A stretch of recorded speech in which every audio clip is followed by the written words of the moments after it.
On vous souhaite la bienvenue à ériclatour.com. C'est un habitué de l'émission parce que pendant plusieurs années, on le recevait parce qu'il était le fondateur de la Rencontre des arts. Et depuis quelques années, il fait beaucoup de voyages. C'est un photographe aussi, un globe-trotter, un ancien professeur de géographie. Il approche les 80 ans, il ne faut pas le dire trop fort, mais il est drôlement en forme. Et aussi, un autre pan de sa vie, c'est la collection. C'est un collectionneur d'œuvres d'art. C'est un cas unique et c'est une histoire qui s'étale sur 48 ans. Donc, on vous résume 48 ans de vie en 24 minutes. Paul Laforêt.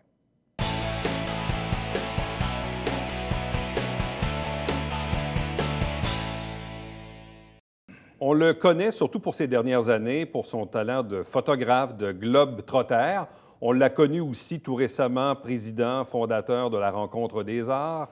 Également présentateur, producteur de spectacles, aussi peut-être pour les plus vieux d'entre nous, et je ne m'inclus pas là-dedans, professeur de géographie.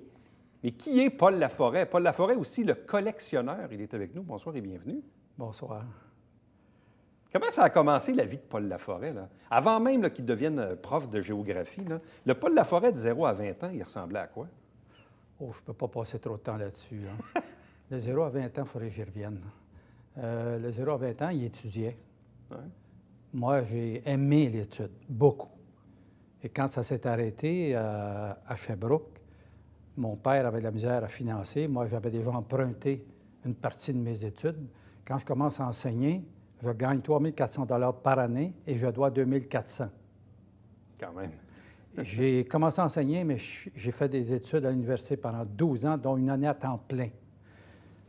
On peut revenir aux œuvres d'art. C'est la raison qui m'amène ici. Puis, Mais cette passion de la... Parce qu'évidemment, en présentation, je disais, bon, tu as porté quelques chapeaux, bon, puis on le sait, là, tu voyages beaucoup ces temps-ci, mais Paul Laforêt, le collectionneur, ça a commencé quand dans sa vie? À quel moment ça a commencé? Le chapeau le plus émotif pour moi, dans ma vie, il dure depuis 48 ans. Pas 3 ans, pas 5 ans, pas 20 jours en voyage. 48 ans que je suis sur une idée. Jamais ça s'est arrêté. Et ça va s'arrêter, sais-tu quand? Quand je vais te raconter la dernière commande qui se médite depuis 3 ans. Je vais te raconter à la fin. D'ailleurs, je vais te demander un service. À 8 minutes de la fin, tu m'avertis. Et à 4 minutes de la fin, tu m'avertis.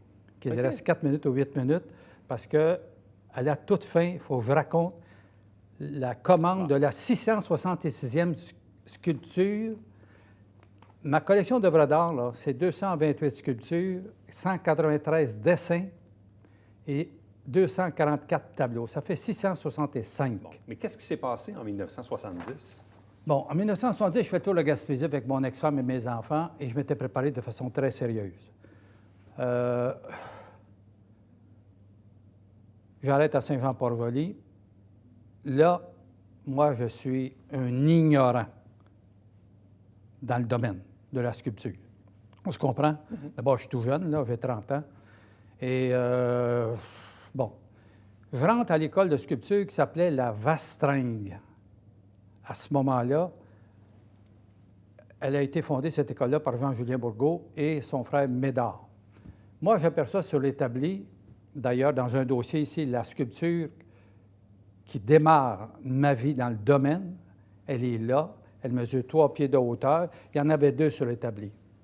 Celle qui a 3 pieds de hauteur, 8 pouces de diamètre, elle est en vinaigrier, qui est un bois tout à fait spécial au niveau du vénave. Le nu est d'une rare beauté. Mais il y a à ma droite un homme que je vois encore. Il y a 48 ans, là. Je vois Jean-Julien Bourgault, que je ne connais pas. Et je lui demande comment c'est possible d'avoir une sculpture du genre. OK. Là, la folie commence. Il me dit, dans ton coin, des vinaigriers de cette grosseur-là, c'est sur les parterres qu'on les retrouve. Moi, pendant 10 ans, écoute-moi bien, là, j'ai dit 10 ans, j'ai développé une phobie inimaginable. J'étais en auto, j'avais toujours l'œil sur les parterres pour voir des vinaigriers qui étaient morts ou à moitié morts. Mes premiers ont été coupés dans le bois à Saint-Mathieu. J'en ai coupé à Saint-Hubert. J'en ai coupé 2 gros de 12 pouces de diamètre à Saint-Jean. Puis cet arbre-là ne vit pas plus de 30 ans habituellement. J'ai coupé un très gros à la prairie que j'ai payé 25 $. D'ailleurs, je payais tout le temps. Hein. Celui-là, je l'ai payé 25. Je l'ai coupé, je l'ai apporté et au printemps, j'avais promis d'aller planter un érable que j'ai arraché au bout de la terre de mon père. Je fais ça pendant 5 ans. Je reçois un téléphone. Jean-Julien m'avait dit, parce que j'avais été porter des vinaigreries et des bûches. Gardez ça dans le garage, je vais aller à Saint-Jean-Port-Joli. Gardez ça dans le garage, je vais aller là-bas. Il m'avait dit qu'il allait me donner une sculpture pour le bois que je lui apportais, en vinaigrier toujours. OK? J'ai un téléphone au mois d'avril 75. Il me dit, Paul, il y a une sculpture qui n'est pas finie. Viens la chercher, sinon elle va disparaître. Parce que ce gars-là était en très, très forte demande à ce moment-là. Moi, je l'ai connu, il avait 60 ans, il est mort à 95. Un peu avant sa mort, je suis près de son lit à l'hôpital à Montmagny. À son décès, j'ai le bras dans le cou pour aller le voir, pour aller aux funérailles. OK. Mais juste pour qu'on comprenne, qu'est-ce qui fait que tu es tombé en amour avec la sculpture, avec l'art, avec l'artiste? C'est un coup de foudre. Moi, c'est quoi l'émotion qui t'a traversé l'esprit quand tu es rentré à Saint-Jean-Port-Joli, dans cette boutique-là? C'est pas une boutique, c'est une école. Une école? Oui. Moi, je suis un gars coup de foudre. C'est clair, ça, là? Mais le coup de foudre, il est à l'égard de quoi?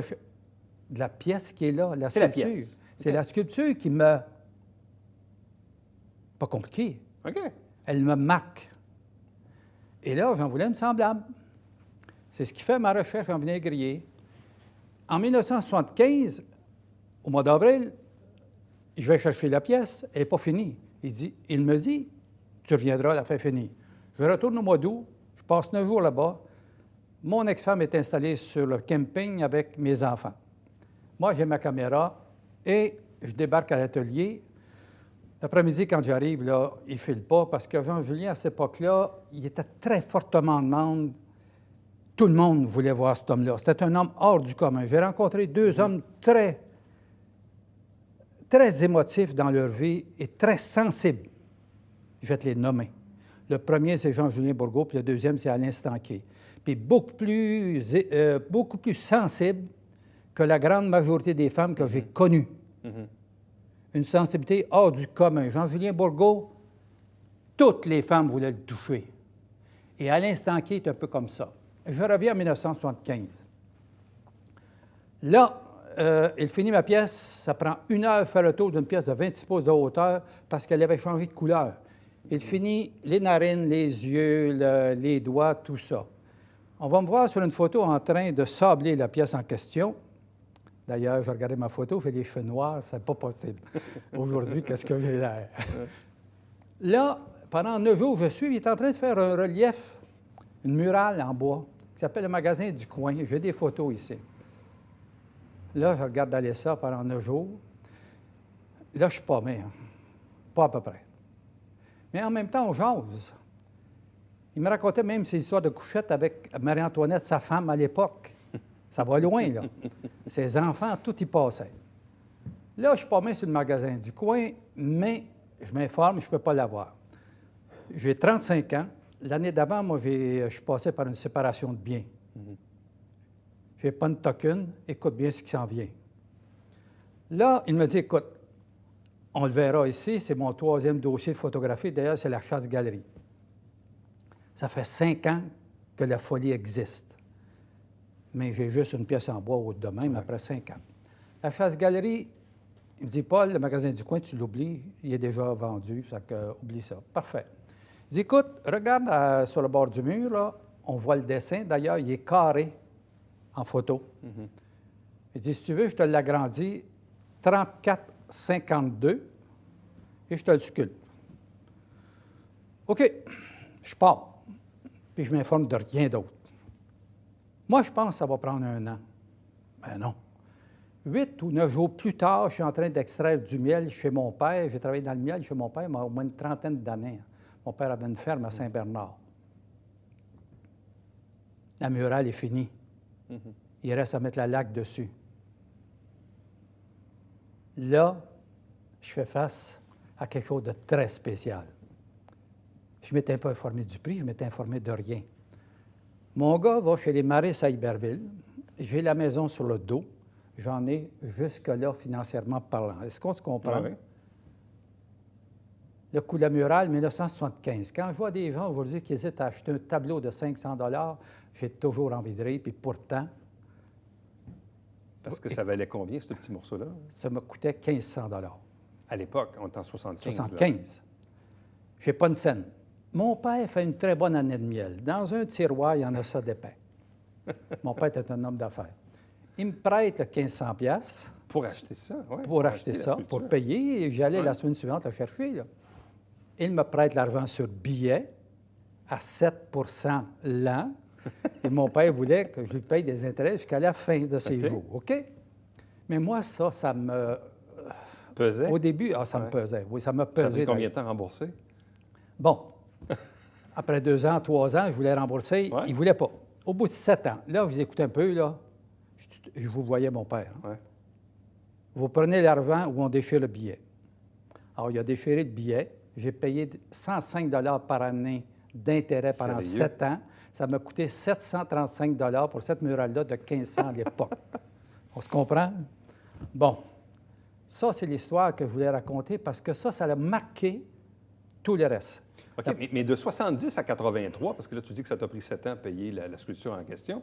De 70 à 83... Non, 75. Oui, c'est ça, mais ce que je veux dire par là, c'est que dans, Ouais. dans cette décennie-là, ton inventaire de sculpture, il ressemblait à quoi? Il n'était pas élevé. C'était pas élevé, là? Non. L'engrenage était créé. C'était ça, l'affaire. OK. Ça ne s'est jamais arrêté ici mentalement puis émotivement. Jamais. OK. Parce mais que si là, je résume, Paul, là, tu dis, OK, de 70 à 80, là, tu te mets à triper là-dessus. Ce que je... Vraiment, là, émotivement, ça vient te chercher tout ça. Puis là, ben, tu nous expliques un peu les démarches. Bon, tu relèves d'une séparation. Financièrement, ça ne va pas super bien. Tu finis quand même par acheter la fameuse sculpture en question. Mais à quel moment... Mais à quel moment tu dis, OK, l'engrenage est créé, mais à quel moment dans ta vie ça prend un virage où là, tu commences à accumuler de nouvelles sculptures? Tu dois savoir que à partir de ce moment-là, moi, j'ai eu une hantise. C'est aller à Saint-Jean-Port-Joli. Pendant 25 ans, Jean-Julien Bourgault, tout le monde me connaissait à Saint-Jean-Port-Joli dans ces 25 ans-là. Sais-tu pourquoi? Je suis allé à peu près 225 fois dans 25 ans. En 1991, je suis allé 13 fois dans la même année, parce que j'avais prêté des... Vois-tu, 1991, j'ai déjà 30 de l'exposition de Jean-Julien Bourgault à Montmagny, lors d'une exposition Rio Pel Bourgault, où là, il y a 25 000 personnes qui sont attirées là. J'ai prêté. Déjà, j'en avais, je ne sais pas combien à ce moment-là. Mais à quel moment tu as commencé à acheter plusieurs œuvres? Non, c'est pas comme ça que ça a marché. Là, tu fais erreur. Mais est-ce que tu ne peux pas passer de 0 à 666 non, là, œuvres? Il y a une chose qu'il faut que tu retiennes absolument. Je suis un gars d'abord de contrat. Sur toute la collection que je t'ai mentionnée tantôt, les dessins, par exemple, je les ai eus, bon, je ne raconterai pas toute l'histoire, ça va être trop long. Je les ai eus en bloc. Bon. Mais dans les sculptures et les tableaux, exemple, j'ai donné un contrat de 25 petits tableaux. Gérard Boulanger m'a fait 12 tableaux pour le Mont-Saint-Anne. Là, c'était des discussions qui pouvaient durer 2 heures. Je suis bon à rien, moi, pour faire des œuvres d'art. Souvent, on m'a dit, pourquoi tu n'en fais pas? Je suis zéro. La seule chose que je me reconnais, c'est tu sais quoi? C'est d'avoir des idées. Des idées à faire réaliser, j'en ai tant que tu en veux. Tu ne pourras jamais me fournir. Évidemment, il faut les payer, les idées. Bien, ça, c'est l'autre question, parce que quand on se retrouve avec un parc, je ne dirais pas un parc immobilier, mais c'est un parc d'œuvres d'art que tu as bâti au fil de ces 48 dernières années. Bon, le premier 10 ans, on comprend évidemment là, cette fixation, cette lubie C'est pas le premier 10 ans, c'est 48 ans. Non, je comprends, mais à quel moment on en a 2, puis 4, puis 8, puis 12, puis 50, puis 100, puis 200? Là, la roue, là, elle commence à tourner à quel moment? Elle a commencé à tourner dès 1975. Parce qu'une fois que j'ai eu la chasse-galerie, là, j'en avais une autre en tête. J'ai connu Maurice Harvey, j'ai connu d'autres personnes à Saint-Jean-Port-Joli, je connaissais Gilles Bourgault. Et là, mes goûts commençaient à... Quand j'allais là-bas, je t'ai dit tantôt, 225 voyages à peu près. D'ailleurs, pour les œuvres d'art dans ma vie, incluant Rencontre des Arts. Sais-tu combien j'ai fait de kilomètres environ? Oh, Entre 600 et 700 000. Sûrement, Puis je ouais. peux te faire l'évaluation facilement. Quand j'ai quelque chose dans la tête, là, ici, ça fait 2 semaines que j'ai rien que ça dans la tête, mon entrevue. Pas 2 jours. Ouais. 2 semaines. J'ai ramassé les photos qui me convenaient pour essayer de bâtir et de faire comprendre aux personnes qui vont voir l'intérieur de ma maison que j'ai quittée il y a 5 ans et demi. Oui. Dans le village suisse? La rue des Bois, oui. Ouais. Bon, même mon appartement. Oui. Bon, comme mon appartement est dans une situation où il n'y a pas de problème de vol de quelque façon que ce soit, je n'ai pas peur de montrer. Ouais. Mais les gens pourront voir ma folie parce que Et donc, tu n'as jamais cessé, dans le fond? jamais. D'ailleurs, la preuve, continuer de tourner. j'ai acheté une sculpture de Blaise Evolou au mois d'octobre à Rencontre des Arts. Jamais personne ne l'a su. Et Il nous reste 8 minutes, Paul. 8 minutes, bon, on s'en va à Tananarive. Qu'est-ce que c'est? Là, en 2 mots, j'ai en photo la construction de la meute, 10 loups, là. Les gens pourront voir l'évolution à l'aide de photos. J'ai l'évolution de la ruse des chevaux. Ça a été fait par Denis Douville. Ils pourront voir. Anticosti, c'est une autre sculpture aussi. C'est des commandes que je vais te donner. La meute, je suis allé la voir 8 fois évoluer à Beauport, à Québec. C'est une trotte sur aller-retour dans ma journée. Je débarque à Tananarive. 2014, je retourne à Madagascar pour la 2e fois. Je reviens d'une excursion, j'aperçois à l'hôtel du Louvre, il y a des grandes vitrines. Et là, 2 jours avant de revenir, j'aperçois des sculptures là-dedans. Je prends ma caméra, je m'en vais à pied à l'hôtel, et là, j'aperçois environ 130 sculptures. Je fais venir l'artiste que je ne connais pas. Je pars à zéro, mais je suis fourette. Quand je vois ça, là, et je reviens avec 5 sculptures, dont une qui est en ébène, 3 pieds de hauteur, noire. Là, rendu chez nous, à partir de cette pièce-là, je suis obligé de sauter beaucoup de choses là, dans ce que je raconte. Pendant 1 an, je discute avec l'artiste par Internet ou par téléphone. J'avais en tête de faire une sculpture de 4 pieds. Je suis rendu à 2. On était rendu à 5 pieds. Là, il m'écrit, il me dit, écoute, j'ai des bûches qui mesurent 6 pieds et demi, pèsent 450 livres. Qu'est-ce que t'en dis? On y va. J'embarque là-dedans. Les 2 pièces en ébène que je n'avais pas le droit d'importer, ça, je ne le savais pas. Ça m'a causé des problèmes à Montréal au retour. Les 2 pièces, on va les voir, on va voir l'artiste, tout ça. L'ébène, tu ne peux pas le transporter, sauf que je pense que Environnement Canada, comme la douane, m'ont donné une chance, je pense. Ça a été 2 mois à Montréal. La responsable de la douane me dit, écoutez, si jamais on confisque vos œuvres d'art, elles risquent d'être coupées et brûlées, et vous allez payer l'amende. Wow! Mais mon nez me disait que ce n'était pas possible. Et c'est vrai, ça n'a pas été possible. Ça a duré 2 mois, cette histoire-là. Elles ont été installées chez nous. Ça a été un projet ça, sur 3 ans. Et Tananarive, soit dit en passant, pour s'y rendre, là, je suis allé 4 fois à Madagascar, dont l'été dernier. C'est à peu près 24 heures d'avion et de tout le reste, OK? Or, je passe à la dernière, la 666e, que je mûris depuis 3 ans. Il y a 3 ans, il me vient une idée folle. Je sais que je vieillis comme tout le monde, toi avec. Hein? Je décide de faire mon urne funéraire. OK. Je pars avec ça. Je raconte ça à Hugues Soucy de Saint-Étienne-de-Lauzon, près de Québec, puis ça reste là. OK? Mais je vais te dicter une phrase qui va être écrite. D'abord, la pièce va être en bronze. Ne me demande-moi pas ce que ça va être, je ne sais pas.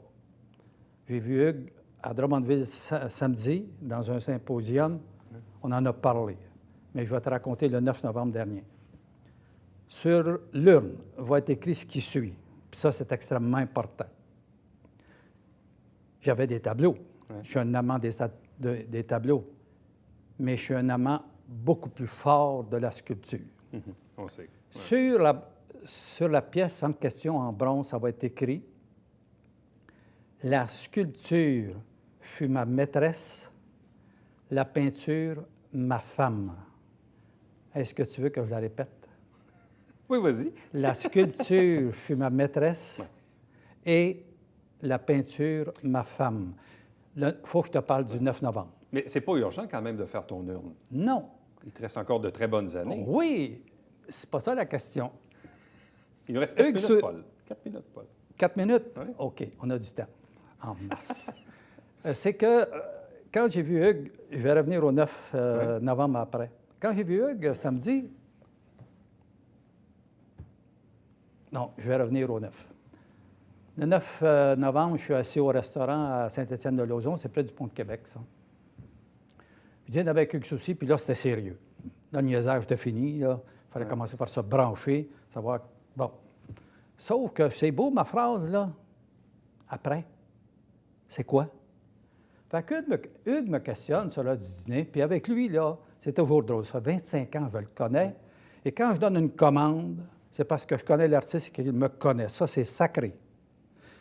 J'ai commandé au moins 150 œuvres d'art dans ma vie, avec des artistes. Oui. Bon.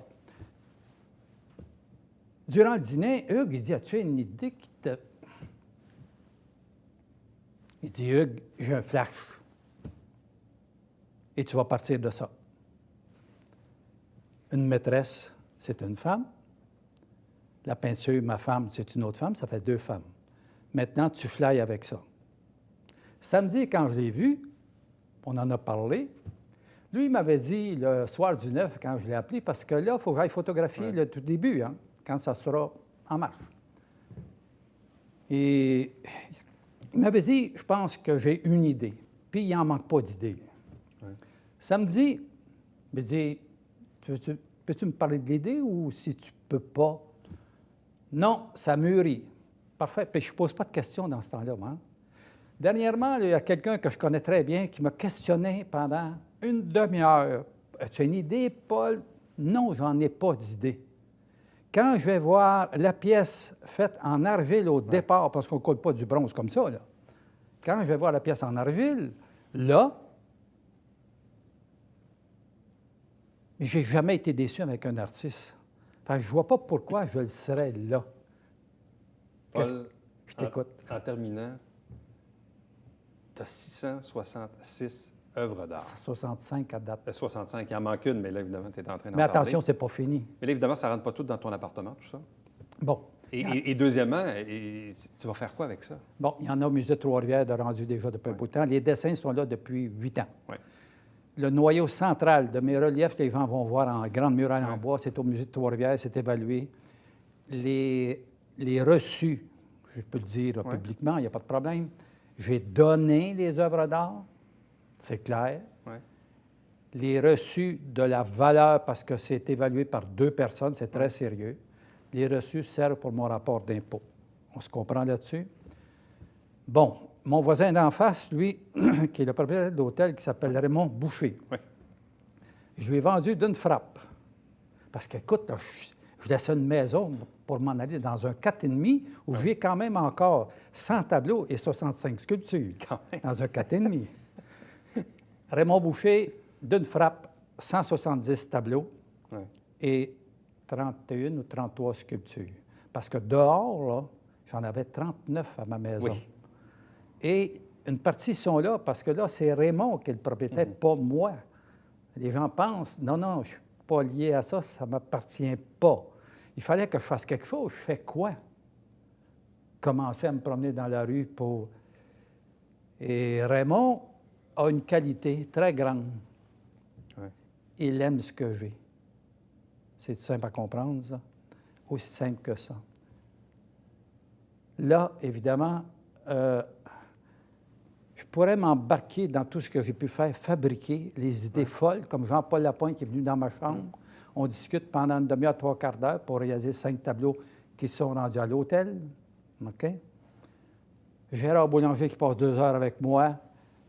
Micheline Hamel qui m'a fait les chats, par exemple, des pièces de toute beauté qui sont rendues à l'hôtel parce que je n'avais pas de place. Là, si tu veux m'entendre pendant 24 heures, je t'avertis, fais-toi venir un pichet d'eau parce que tu n'as pas fini. J'ai dû, depuis 2 semaines, me demander qu'est-ce que j'allais te raconter ce soir. C'est loin d'être un voyage régulier. Ouais. Un voyage de 24 jours puis de 28 jours, comme certains s'en viennent, là, c'est très facile. Mais là, on en parle d'un même temps, voyage de 48 ans. c'est pas juste ça. C'est un voyage extrêmement émotif. Ouais. C'est très viscéral. Je ne sais pas comment.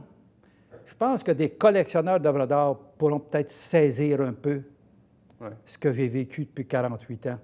Parce que des fois, je parle de ça, puis je vois que les personnes en avant de moi,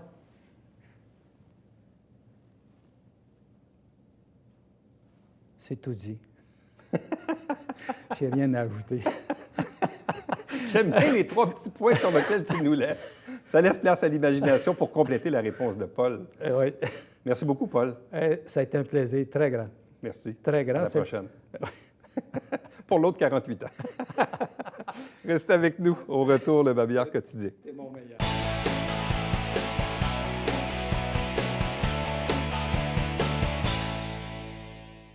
Mesdames et messieurs, bonjour et bienvenue à La Justice entre nous. Mon nom est Serge Lemay.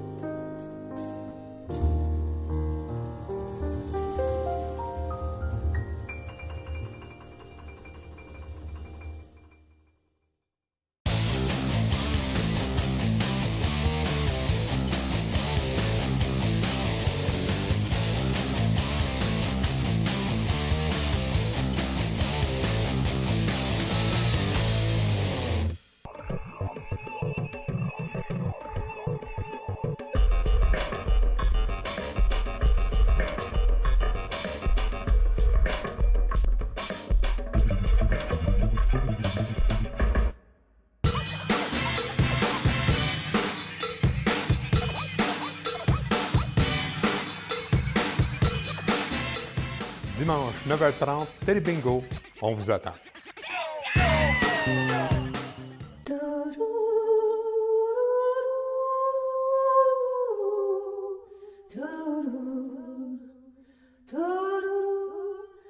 Coulisses Bêta, jeudi, 19h.